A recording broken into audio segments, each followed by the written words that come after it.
আর ঈদ করে তোমার রোজা রেখে তোমার অনুভূতিটা কি আমাদের সঙ্গে একটু শেয়ার করো না আব্দুর রহমান। মা কোনোদিন এই যে দিনের পথে আসবে, তোর বাবারে কেন এখনো করিস না? আমার মা যে হিন্দু থেকে মুসলিম হইছে বা ওই যে হওয়ার দিকে মানে যাচ্ছে, পথে যাচ্ছে, আস্তে আস্তে আস্তে আস্তে যাচ্ছে।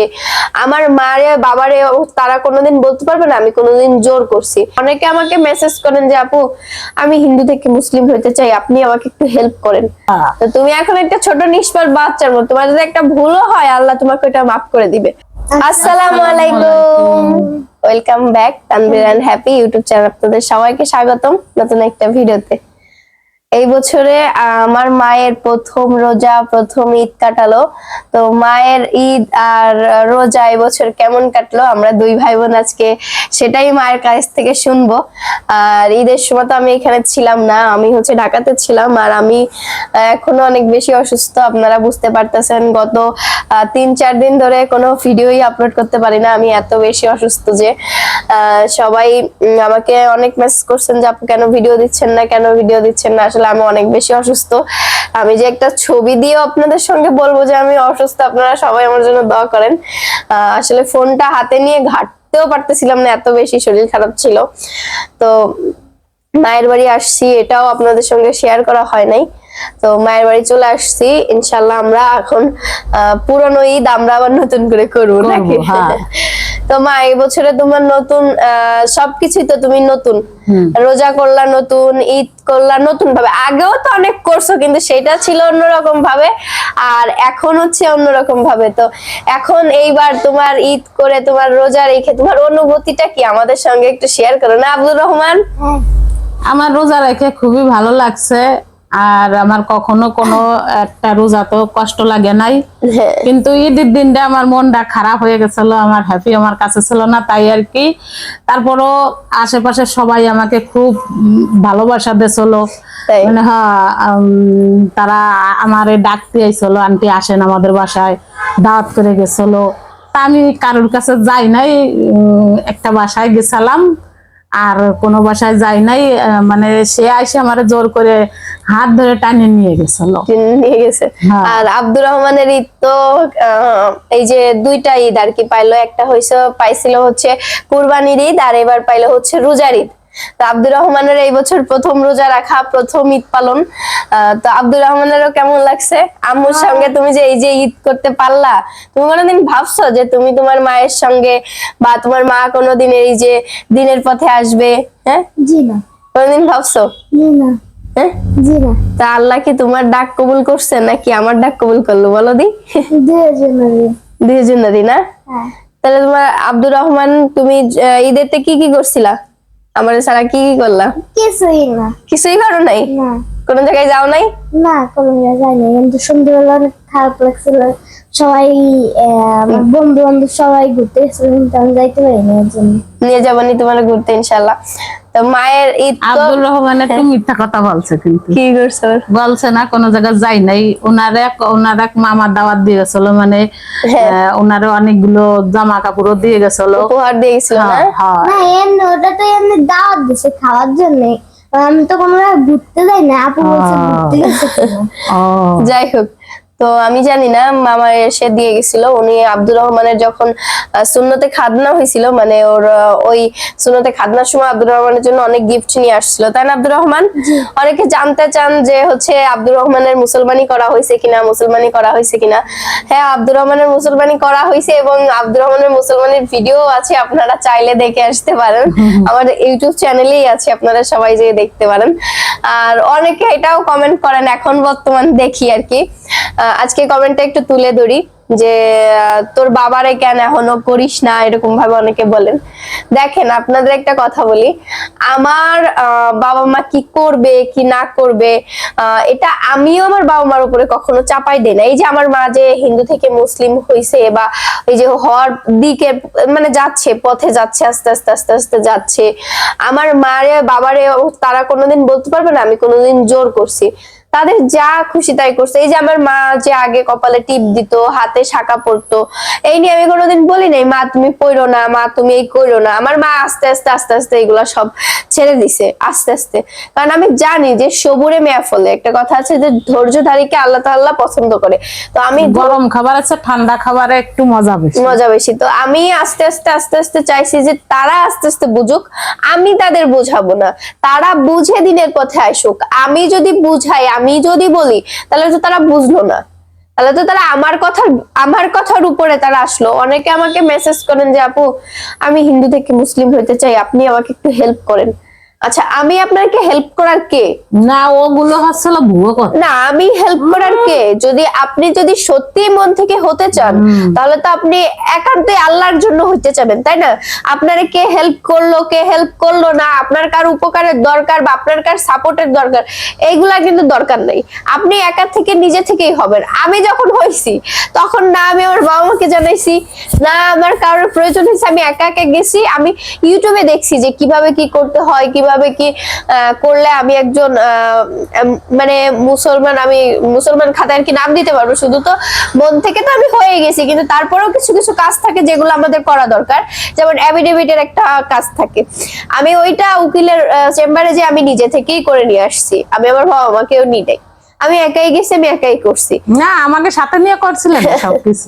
আমি একাই করছি। তো অনেকের ধারণা যে আমি আমার বাবা মাকে নিয়ে করছি, না, তখন আমার মাকেও আমি জানাই নাই যে আমি অ্যাফিডেভিট করছি বা এরকম করে কিছু। আমার মাও জানতো না এবং আমার বাবাও জানতো না, কিন্তু আমার এলাকার সবাই বলতো যে আমার বাবা মা সব জানে, যাই না হচ্ছে তারা নাটক করতেছে, কান টানলে মাথা আসে, ওর বাবা মারে ই করো দেখে নে, ও ঠিকই ওই ধর্ম ছাইরে আমাদের ধর্মে চলে আসবে, এরকম অনেক কিছু হয়েছে। তো আমাকে কিন্তু কেউ ঠেকায় রাখতে পারে নাই। তো আমি মনে করি আপনিও যদি হন, আপনি যদি মন থেকেই হন, আমাকে মেসেজ করার প্রয়োজন হবে না। আপনি হয়ে তারপর দেন আমাকে মেসেজ করবেন যে আপু আমি হয়ে গেছি, এখন আমার থাকার জায়গা নাই, আপনি আমাকে একটু থাকতে দেন বা এরকম কোনো কিছু। আর যখন আপনি দেখবেন একজন মুসলমান হবেন, তখন আপনার মুসলমান ভাই বোনের আল্লাহর রহমতে অভাব হবে না, ঠিক আছে?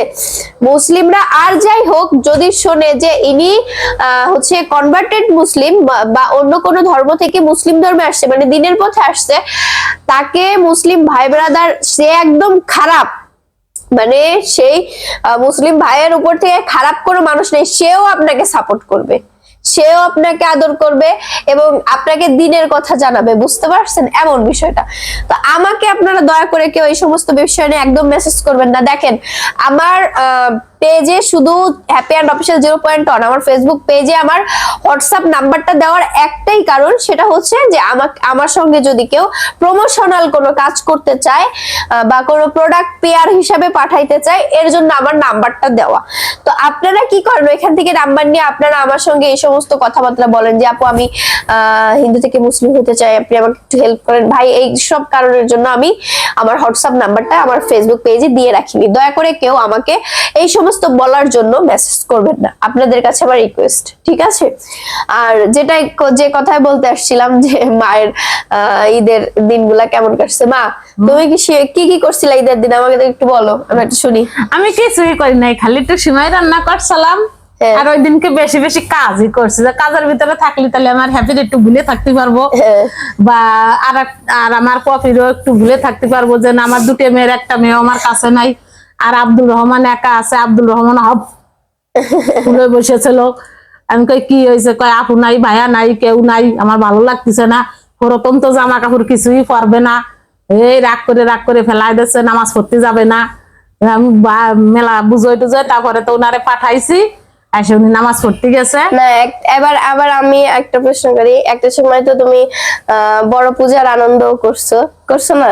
তো তোমার কেমন লাগলো ওই আনন্দটা আর এই আনন্দটার মধ্যে? কি তোমার কোনো আলাদা কোনো আনন্দ কাজ করছে? পার্থক্য আছে, কারণ ওগুলো তো দেখা যাচ্ছে অনেক মানুষের ভিতরে যাই আমরা আনন্দ ফুর্তি করছি, আর এগুলো হচ্ছে ঘরের ভিতরে বসে যার যার ঘরের ভিতরে বসে কত সুন্দর একটা পবিত্র একটা দিন না? মানে ঘুম থেকে উঠে ভোরবেলা ঘুম থেকে উঠে একটা নতুন সাবান দিয়ে গোসলটা করার পরে নামাজ, তারপরে নামাজ পড়ার পরে তুমি নামাজের ঘরের মহিলারা যারা আছে তারা সকালে ভোরে ঘুম থেকে উঠে গোসলটা সেরে তারপরে সিমাই মিষ্টি জাতীয় রান্না বান্না কত কিছু রান্না করে গোসল করে এসে নামাজ পড়ে, সবাই নামাজ পড়ে এসে কোলাকুলি মুলাকাত সালামি দেওয়া নেওয়া, কত একটা পবিত্র একটা দিন, তাই না?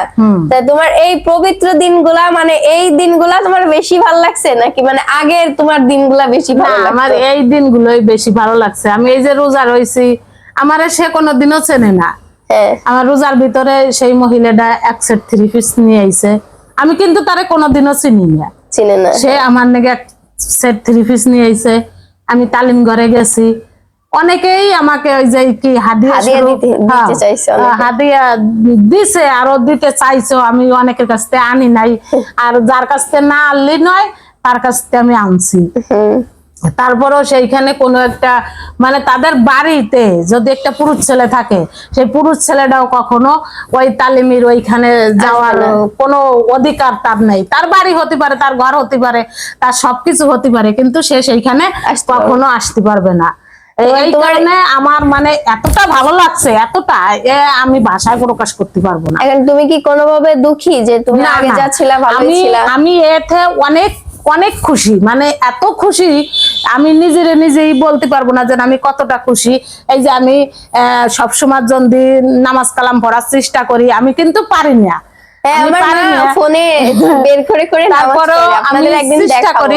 আমি চেষ্টা করি যে উনি কিভাবে কি করতেছে, আমার হয়তো ওইগুলো দেখাতে আমার একটু ভুল হয়, তাহলেও আমি তুমি যাই করো না কেন তুমি এখন হচ্ছে একটা নিষ্পাপ বাচ্চা। আল্লাহ যেমন একটা বাচ্চা হওয়ার পরে যেমন সে নিষ্পাপ থাকে, তুমি আগে যত গুনাহ করছো যা করছো সব আল্লাহ তোমারে মাফ করে দিবে যদি তুমি মন থেকে দিল থেকে যদি তুমি মানে আল্লাহকে বিশ্বাস করবো।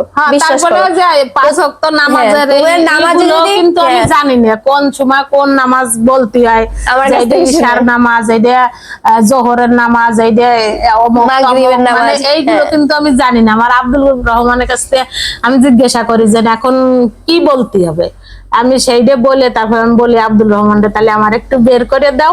আব্দুল রহমান বের করে দেয়, তারপরে আমি নামাজটা পড়ি। তো তুমি এখন একটা ছোট নিষ্পাপ বাচ্চার মতো, তোমার যদি একটা ভুলও হয় আল্লাহ তোমাকে ওটা মাফ করে দিবে, তোমার কোনো ভুল দিবে না, কিন্তু তুমি আস্তে আস্তে করে শিখবা সবকিছু। আমি চাই যে তুমি নিজে থেকে শেখো, তোমার আগ্রহটা নিজের মনের থেকে আসুক, আমার বলার থেকে না, বুঝতে পারছো? আর আব্দুর রহমানও কি বলো তার, তুমি কি মিস করো তোমার আগে তুমি পূজা টুজা মেলা টোলা ঘোরা এগুলা মিস করো? হ্যাঁ, তুমি তো ছোট মানুষ, তুমি তো তোমারে তো আমরা জোরও করতে পারি, তোমারে কি আমরা কোনো কিছুতে জোর করি আব্দুর রহমান? হ্যাঁ তুমি বলো দি জিনা খালি বলো কেন, তোমার কি কোনো কিছু জোর করি? খালি জিনা বলো তুমি, তুমি কি কিছু বলতে পারো না? তুমি ছোট মানুষ।